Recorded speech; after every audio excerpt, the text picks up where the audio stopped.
This is the overview for Kit 2, Theme C. We are examining the letter N and the graphemes that contain it. The big ideas in this theme are that there are different ways of spelling the phoneme N when it occurs initially in a base word.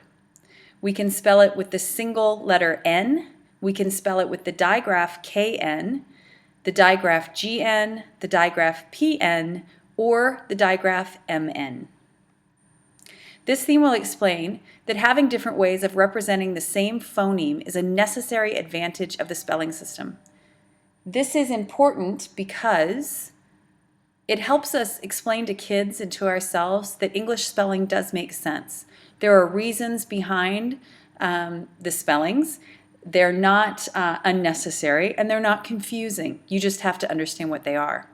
There are different ways of representing the phoneme N when it appears initially in a base element.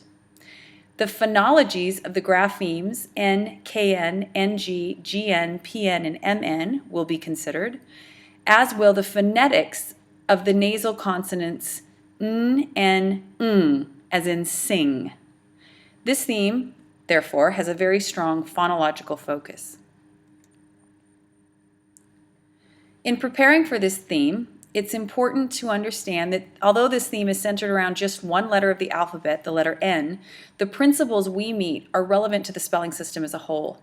Many of the items that you analyze here and the structures that you see, you can apply as even just a hypothesis, and so can your students, when analyzing other words on your own in an inquiry-based model.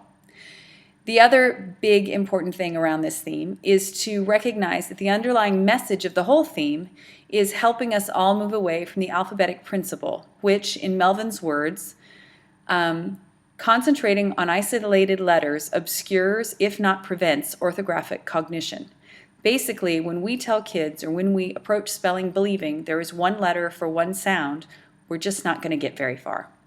There is a library ebook in this kit on the alphabet, fact and fallacy, which if you're going to stand on this theme, grade 2, you might want to dig into more. There are some reminders. We've already talked about this this year as well as last year. The position of a grapheme is important to note, defined by the element, not the word. We don't want to talk about the beginning or the end of a word in relationship to where letters are.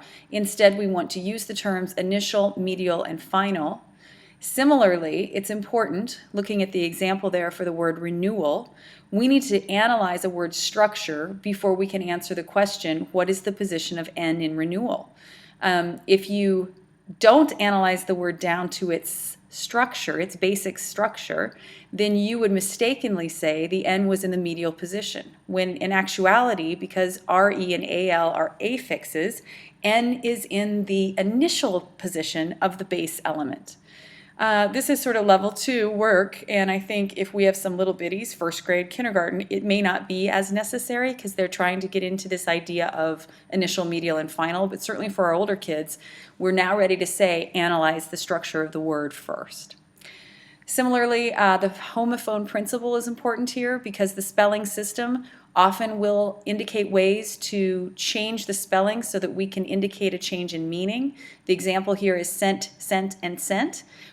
Lucky for us, there are 3 different graphemes that can each represent a single phoneme S in initial position, so we can have 3 different spellings and 3 different meanings for this same sound. I've already touched on it, but just to put a fine point, the alphabetic principle, according to Melvis, is bogus. And here's a nice illustration as to why. If we think every sound must be represented by a letter, then of course it should work that these words, cat, chat, and cheat, all have the same number of phonemes, the same number of letters, but they don't because of the way those sounds are represented. There is not a direct letter-sound correspondence in spelling. This is why when we tell a child to sound it out, we often get incorrect spellings because it's impossible. You have to understand underlying structure, which is often indicated on meaning. Spelling is not about letter configurations, but letter configurations, not separate letters. This is a great follow-up to what the work Pete did with us and how important it is to spell out and to get that spelling out sorted for kids so that they can hear, feel the difference, and know what they're saying. The first step in analyzing an element is recognizing the graphemes. There can be 1, 2, or 3 letter strings of graphemes, and a grapheme can represent 1 or more phonemes. Throughout the work with real spelling, you will understand how Melvin represents the phonology of graphemes. Here is one example.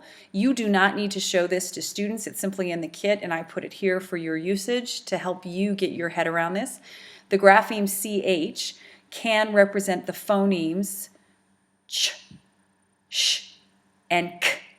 It all depends on where it's from, as you can see there. So Melvin represents it this way. He is using the IPA format to indicate those things. I'm still learning that, so you'll see throughout that at times I use an example to help me get there.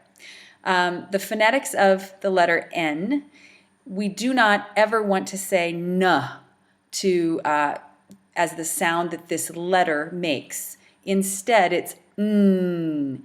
A great thing for us to do if you have a kid that's struggling with this placement and this making the sound is to have them examine what's happening inside their mouth. What do they feel? Where is their tongue, their teeth, their lips? Is their vocal cord vibrating? And how does the air come out? You can model for them and help them become cognizant of what's happening, and that will help a lot. This information is on page 7.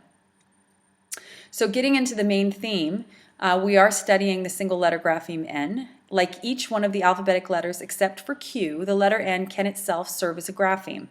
The grapheme N has only one function by itself, and that is to represent the phoneme N.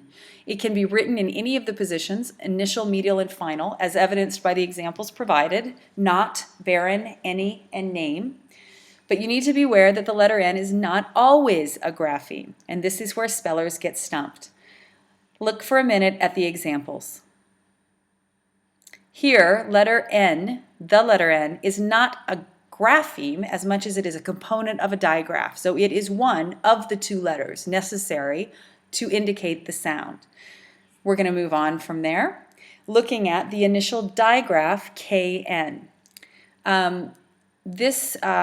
The examples on this page I've put on the server. Melvin gave us many words to use. This is where you can work into some inquiry and assign the words to students to have them create word sums with them, matrices with them, as well as look them up and work on the meanings.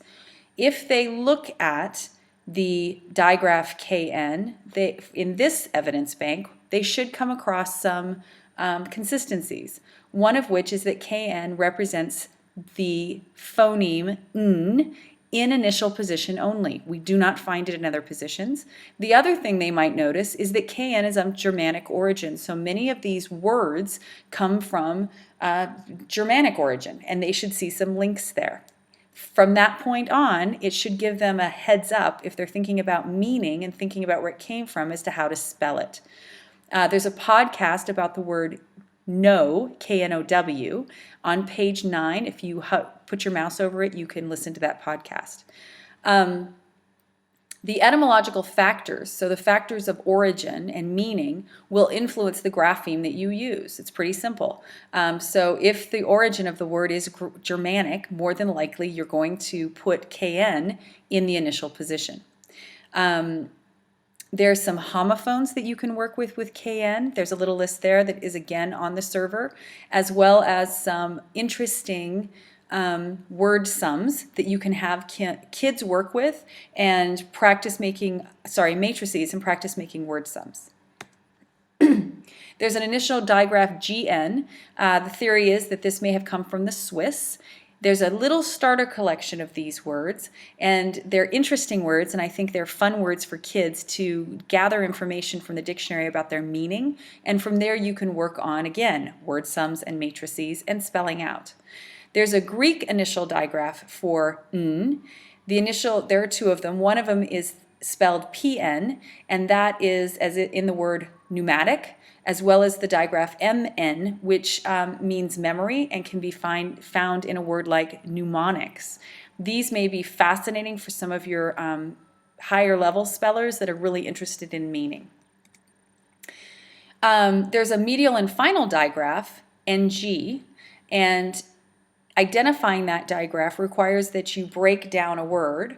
I did it here, and I'm hoping I did it right. I did it based on sound rather than sort of a word sum, but I also did it by how I would spell it out, because the trick is we're getting at the digraph NG for the sound it makes. But I have to admit, after Pete's most recent Skype in with us, I'm a little wondering if I did this correctly. So just like you, I'm learning how to get better. But essentially, the letter N occurs twice in the word knowing, and neither of these occurrences is a single letter grapheme. So you can see both times it is a digraph, but I don't think this means the ing here wouldn't be singled out the way I've indicated it. But we can continue to learn and work on that one. The pronunciation of ng, as in the word sing, is unlike the pronunciation of n, where the tip of the tongue is against the gums and behind your upper teeth.